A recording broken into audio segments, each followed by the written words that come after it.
Más información en esta mañana de la radio. El Museo del Cine no para, realmente después de lo que fue una exitosísima noche de los museos y coleccionistas, se mantiene con este programa que nos invita a conocer lo más destacado que tiene Pehuajó en la cultura, en el deporte y en otros ámbitos. Y en este caso nos invita a todos, y me incluyo, a conocer a una figura del deporte que es Osvaldo Carrica, que va a estar además presente. Están con nosotros Osvaldo Carrica y Héctor Tallarico. A los dos, buenos días y muchísimas gracias por visitarnos hoy.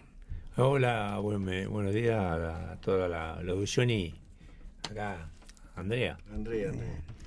Sí, ¿qué tal? Buenos días. Gracias Andrea, gracias Tito por brindarnos este espacio y bueno, este viernes en el ámbito de lo que es el ciclo de Pehuajenses Ilustres, que ya venimos desde hace algunos meses brindándole a la gente. Este mes vamos a tener a Osvaldo Carrica, lo que es en el deporte. Osvaldo Carrica fue un futbolista que vino de Magdala a Calaveras allá por fines de la década del 60 y llegó a jugar en Independiente, en el Rey de Copas, como se le llamó normalmente, porque fue ese plantel que ganó casi todo a principios de la década del 70 y bueno, Osvaldo integró ese plantel, jugó partidos con esa gente, y esa gente es nada menos que Bocchini, Bertoni, Pastoriza, Pavoni, o sea, grandes futbolistas de la historia del deporte argentino, y es pehuajense, es de Magdala, y bueno, y lo vamos a tener este viernes a las 20:30 en el museo. Vamos a hacer una charla, una charla de amigos, como hicimos con Perico Bazar la otra vez. Uh-huh. Vamos a mostrar a la gente un poco de documentación, revistas de la época, y vamos a proyectar material que tenemos ahí en el archivo del museo, material de esa época precisamente, algún material inédito, y bueno, y vamos a verlo nuevamente a Osvaldo en acción. Bien, bueno, sigo un segundo más con vos, Héctor, porque digo, te vas sacando las ganas de mostrar mucho de lo que tenés en el museo, mucho de lo que hay guardado, mucho de lo que la gente no vio todavía, pero también esto, ¿no? De que aquellos que están con nosotros tengan la posibilidad de, en vivo, en directo, hacer una charla, contar. Seguramente van a surgir un montón de cosas que todavía no conocemos de la historia de Osvaldo. Seguramente, bueno, eso es lo lindo de estas charlas, que la misma persona tenga la oportunidad de responder preguntas, de contar anécdotas. Yo para principios de los 70 jugaba al fútbol acá en Pehuajó, y es envidiable haber llegado donde llegó Osvaldo, ¿no? ¿Quién hubiera querido jugar con esa gente? Y bueno, un poco nos representa a todos los que nos gusta el fútbol y el deporte, este tipo de actividades. Y bueno, y mientras tengamos la oportunidad en el museo de recordar y sacar a la luz y poder que las nuevas generaciones conozcan a esos pehuajenses que han hecho tanto por Pehuajó, bueno, este viernes lo vamos a tener Osvaldo y bueno, qué mejor que hable él un poquito para que la gente lo conozca, los que no lo hacen, ¿no? Bien. Osvaldo, bueno, bienvenido a la radio. En principio, contame cómo surge esta invitación, cómo recibís esta invitación para reconocerte por esa trayectoria futbolística. Y bueno, para mí es una cosa inesperada, un halago muy grande que se hayan acordado de mí. El otro día estuve ahí en el museo y bueno, es una cosa impresionante. Yo creo que no sé si en el mundo hay una cosa así, con todo lo que tiene guardado este hombre. El otro día estábamos hablando con el Bocha, que él estaba presente. Bueno, yo lo había invitado y bueno, pero anda con unos problemas, y le dije, Bocha, tenés que venir a ver esto porque esto es único en el mundo, ¿no? Bien, bueno, y tu trayectoria es única en Pehuajó, digo. Los escuchaba hablar en la previa y esto que mencionaba recién Héctor de haber salido de Magdala, del interior, como decimos normalmente, claro, y llegar a semejante nivel. Claro, bueno, yo arranqué en Magdala, viste cómo era el tiempo de antes, no había televisión, nada, y estábamos todo el día ahí jugando al fútbol. Llegaba la noche y cuando yo estaba ahí no había luz. Vino la luz teniendo 10, 12 años, pero viste el juguete que teníamos ahí era la pelota, no como Claro. ahora que está el celular. Claro. Y bueno, entonces arranqué ahí y mi tío Juan era muy amigo del Flaco de Bortoli, de toda esa gente, del Ciego de Antón, de Poliacot, y llevó un equipo allá a Magdala. Y de Bortoli siempre me decía que me iba a traer al Deportivo. Ajá. Y viste cómo son esas cosas. Yo tenía 14 años y hasta que vino el Flaco Pérez, le decíamos nosotros, que era peluquero, que después tenía el Gato Rojo acá, me dijo, ¿no querés venir a Calavera? Y te llevo a mi casa, porque éramos muy amigos la familia. Claro. Y me trajo y bueno, y quedé en Calavera. Jugué unos partidos en tercera y ya con 15 años empecé a jugar en primera. Que jugué con unos nenes ahí que estaba el Eulogio Beldaño, el Cañito Planes, José García, Rodolfo Pascual, Peca, Manolo, Quildú. Un equipazo. Y era fácil jugar con esos tipos que te ubicaban, ¿viste? Que después me pasó lo mismo cuando fui Independiente, que encontré gente grande como el Zurdo López, Pancho Sá, que me llevaban 10 años a mí. Pero ellos te ubicaban en la cancha y era fácil jugar, además te hablaban y... Otra época. ¿Y cómo surge el pase de Calaveras a Independiente? ¿Cómo llegás? Yo vengo justamente hoy lo encontré, yo voy de Independiente, de Calaveras, que me mandó el escribano Ginier, a San Lorenzo. Ajá. Estuve un año ahí en San Lorenzo,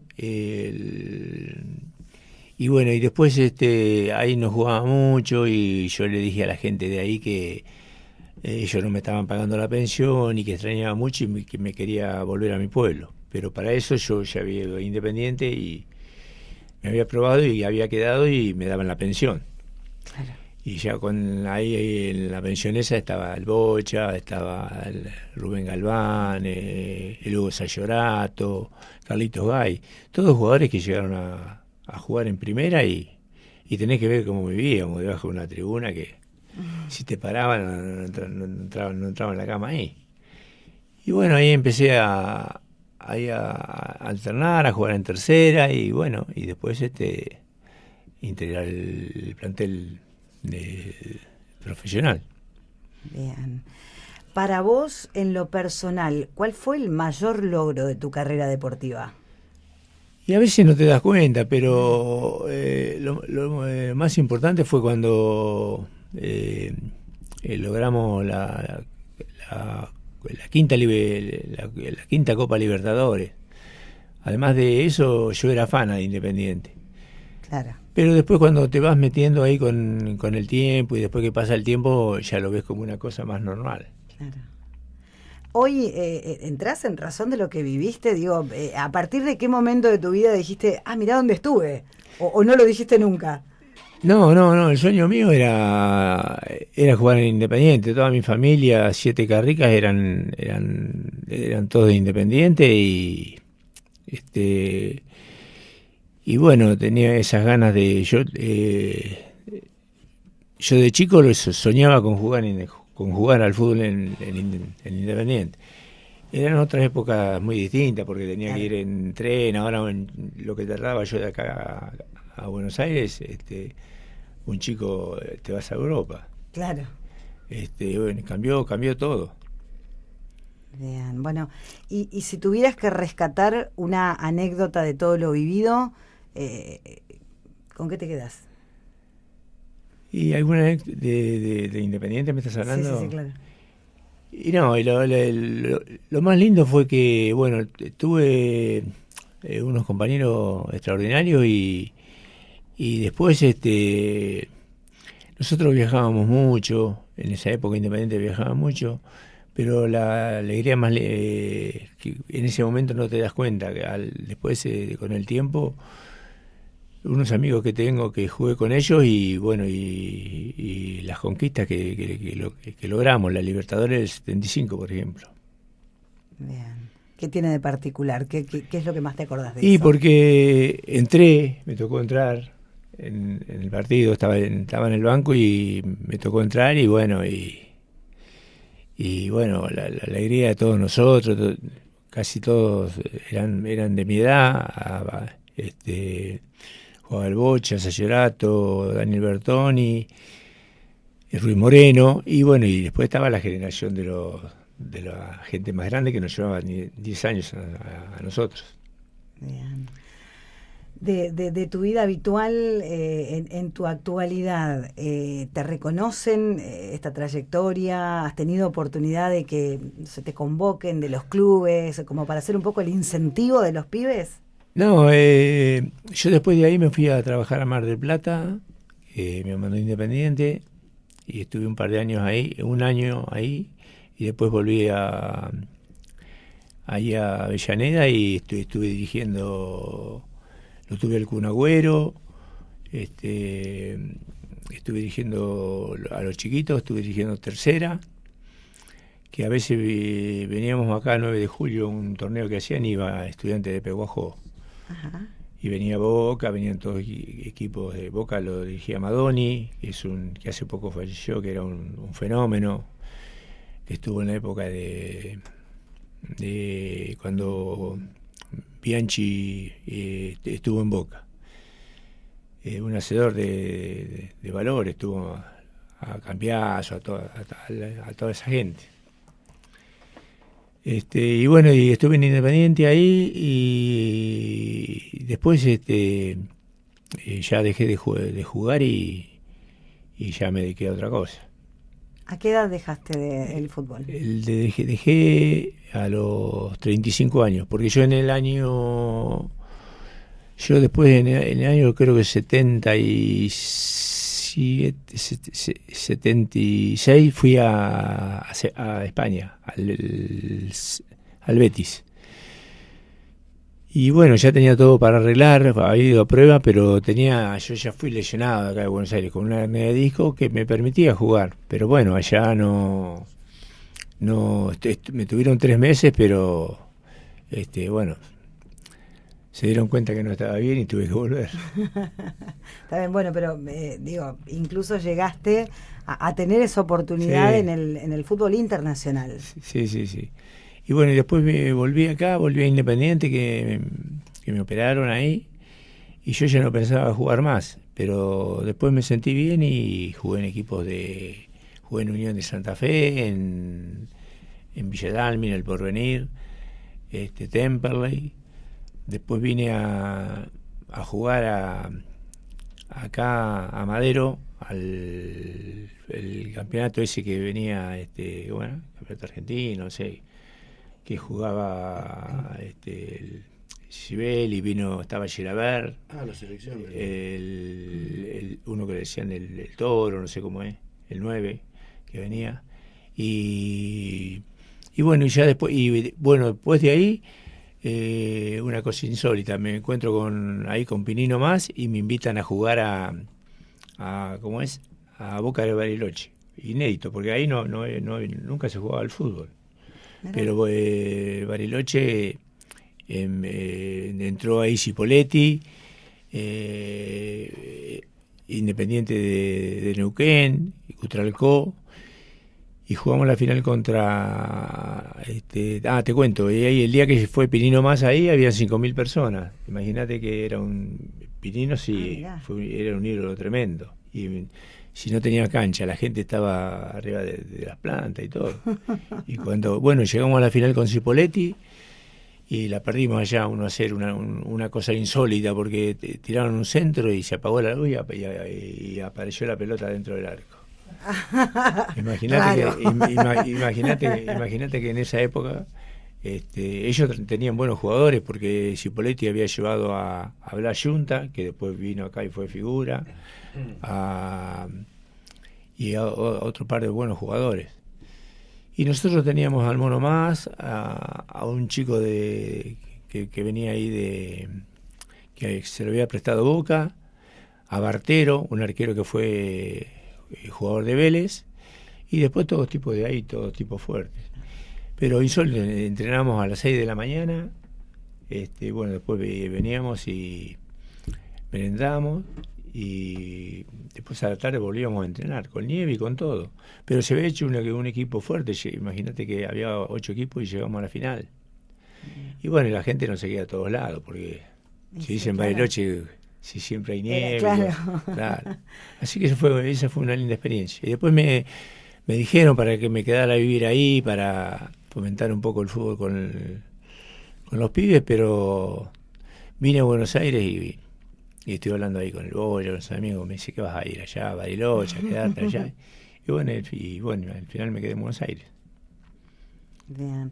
¿Y no estás en contacto hoy con el mundo del fútbol? Digo, como te decía recién, para dar una charla, para acompañar a un equipo, para alentar a los pibes, para mostrar todo esto.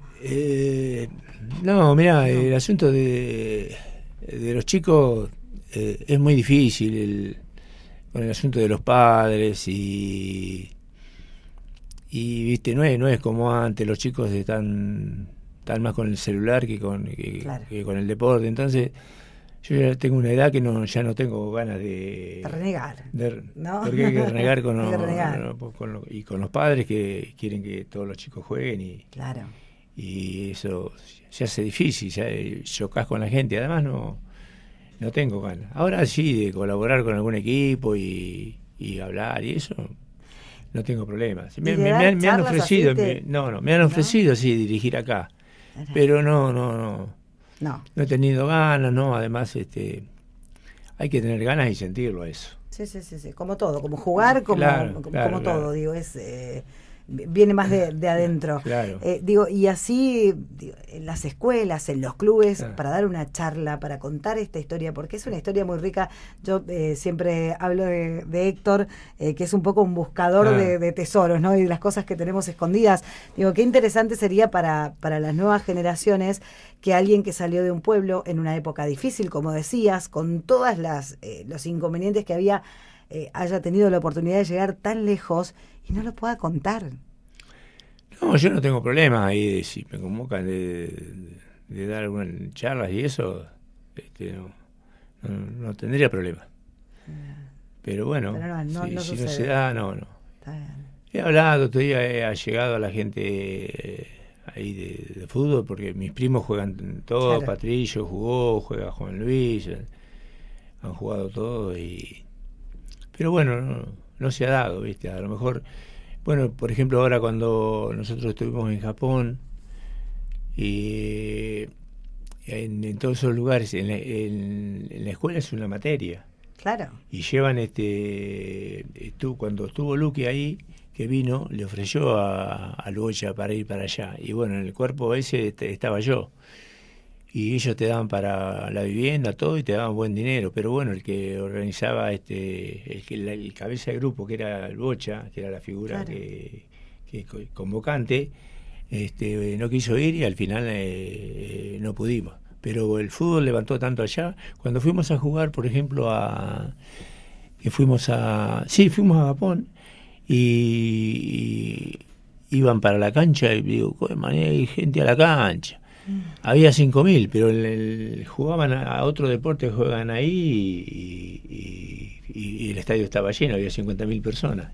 Y Claro. contábamos nosotros 5.000, porque en la década esa del 70 prácticamente no existía el fútbol en Japón. Después llevaron gente argentina, profesores, todo, y lo instalaron en las escuelas. Y por eso levantaron tanto Claro.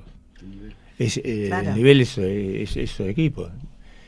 Así que fíjate que los negros ahora están jugando, hay jugadores de todo el mundo en cualquier equipo del mundo, juegan jugadores de otro color, de africanos, sí, es tremendo. Tienen una buena capacidad ya son físicamente fuertes. Claro. Son como unas gacelas los tipos, y bueno, por eso está creciendo tanto el fútbol en Corea, en todos lados. Hoy se juega el fútbol en todos lados. Sí, Francia, la selección francesa tiene muchos jugadores. Sí, Claro. juegan todos, claro. Bueno, nosotros acá tenemos la selección argentina, que bueno, son todos nuestros, pero son todos de afuera. Sí. Claro. Y acá la desventaja que tenemos, que ahora sale un valor como Mazantuono. ¿Cuánto tiene? 17 años, ya lo vendieron al Real Madrid. Salió el otro pibe, también lo vendieron. De Vélez se llevaron un montón. Entonces el fútbol de acá es mediocre, por eso, porque los valores, los chicos se los llevan de muy chiquitos, y los que no sabemos, Claro. que se van, porque cuando tienen que firmar contrato a los 18 años, y ahora andan tantos empresarios y hablan con el padre y no quieren firmar y se van, Claro. se van a Europa. Mirá vos. Bueno, ahí nos ingresa un mensajito que dice: saludos para Osvaldo de parte del uruguayo Sosa, que jugó en esa época y está escuchando la radio. Ah, bueno, qué bueno. Qué bueno. Es maderense. Es madrense. Mirá vos. Sí, gran jugador uruguayo. Bueno, esta es la gente con la que te vas a encontrar. Digo, ¿estás preparado para esta parte? Yo te llevé allá a lo grande, a lo lejos, a Sí. otros países, pero acá te vas a encontrar un poco con las raíces, con aquellos que Sí. te dieron cuando empezaste, con aquellos que seguramente escucharon hablar de vos y de todo lo que hiciste. Sí, no, yo tuve la suerte de que vine y me encontré acá con, por ejemplo, con Ginier, con Dilazar, Víctor Pérez Fernández, don Pascual González, toda gente buena, y uno venía del interior muy crudo, no es como los pibes de antes. Sí. Yo me acuerdo que estaba ahí tenía 15 años y lo veía el Peca Hernández ahí, que estaba ahí, como me miraba, y viste, y uno estaba siempre medio apichonado, sí, Claro. sí. Mirá vos. Así que bueno. Bueno, un placer recibirlos, un placer que la gente tenga la oportunidad de conocer estas historias. Bueno, Héctor, ya sos casi un buscador, ¿no? de talentos que lamentablemente están escondidos. Yo jugué, por ejemplo, fuimos los dos únicos jugadores con este chico de, ¿cómo es? Ustedes me lo nombraron hoy, que jugó en Boca. Cángeles. Cángeles, Con que salimos Cángeles. campeones de América, y los dos jugamos, yo jugué para Madrense y él también, Mira. así que fue una oportunidad. Y tuve la suerte, cuando uno era chico, que yo tenía 10, 11, 12 años, conocí al padre me vengo a enterar del señor, De Tito. Mirá. Fitante. del nene Fetante, Ujú. que él y Santillán jugaban para Nueva Plata. Y era bravo, que él era peleador, buen jugador. Sí. Y bueno, Tito es independiente y bueno, y el viernes vamos a tener a la Peña de Independiente entera allá en el museo, que ya me pidieron llevar banderas, le digo, pero no es una cancha. Claro. Así que bueno, vamos a recibirlos allá, ya está casi lleno el museo de gente, Claro. ya está reservado. Te va quedando chico. Quedan ¿no? poquitos lugares. Y mientras llevemos a este tipo de gente, Claro. me queda chico el museo. Bien. Porque bueno, son reconocimientos que hay que hacer, que son necesarios, Sí. que las nuevas generaciones conozcan Ujú. a los personajes que Pehuajó tuvo, y que son desconocidos en algunos casos, ¿no? O sea, lo conocemos nosotros porque somos generacionales con Claro. Osvaldo, pero los chicos no tienen ni idea. Y haber integrado los planteles que integró Osvaldo con la gente, que hoy cualquier revista vos abrís y está esa gente y decís, qué cosa impresionante haber estado ahí, ¿no? Uno se pone en el lugar de Osvaldo y decir que te dé un pase de Bocini o un pase de Bertone y te derretís en el medio de la cancha, ¿no? Porque es así. Claro. Bueno, él tuvo esa oportunidad y qué mejor que el viernes Que lo en el cuente. museo lo cuente y lo charlemos y veamos imágenes Sí. y disfrutemos de un rato lindo. Así que bueno, están todos invitados, queda pocos lugares, aprovechen, porque son estas charlas riquísimas. Vamos a comer unas empanadas, a tomar alguna cosita como para que el momento sea lindo y disfrutemos de Osvaldo y su rica experiencia en el fútbol, ¿no? Bien, bueno. Muchísimas gracias, Osvaldo, en principio, por esta predisposición de contar esta historia tan rica de tu vida, y a Héctor, como siempre, por permitirnos encontrar todo esto que los pehuajenses, como digo, lamentablemente no le estamos dando el valor que merecen. Bueno, muchísimas gracias a ustedes como siempre y los esperamos el viernes 20:30, entrada libre, gratuita y bueno, será un lindo momento para recordar. Bueno, Seguramente. pasé un lindo momento porque encontré ahí con un colega. un colega. Si fui amigo del papá, puedo ser amigo de él. Y bueno, y conocerla a Andrea, que la conocía nada más que No, cuando la escucho. La otra parte. Muchas gracias. Dice Osvaldito, qué bueno escucharte. ¿Te acordás cuando jugábamos contra vos con el Huguito Ciopetini? Te mando un gran abrazo de parte de Juancho Mucio. Qué lindo suena, qué lindo sueño se te cumplió, una alegría escucharte cuando venías de visita a Magdala. Dice, ahí está, sí, mira, sí, la sí. gente que está escuchando y que por supuesto, bueno, reconoce y lo que decía, ¿no? Seguramente hay gente con la que te vas a encontrar. Bueno. Bacano, Andrea. Muchísimas gracias. Muchas gracias a ustedes por Gracias, hasta siempre. Bueno, la gente del Museo del Cine, como decíamos, siempre brindándonos la oportunidad de valorar nuestra historia, nuestra cultura, nuestro deporte, absolutamente todo lo que tenemos, que es muchísimo, es muchísimo. En este caso, el viernes vas a tener la oportunidad de escuchar, de ver y de leer, y seguramente repasar un poco de toda la historia de Osvaldo Carrica.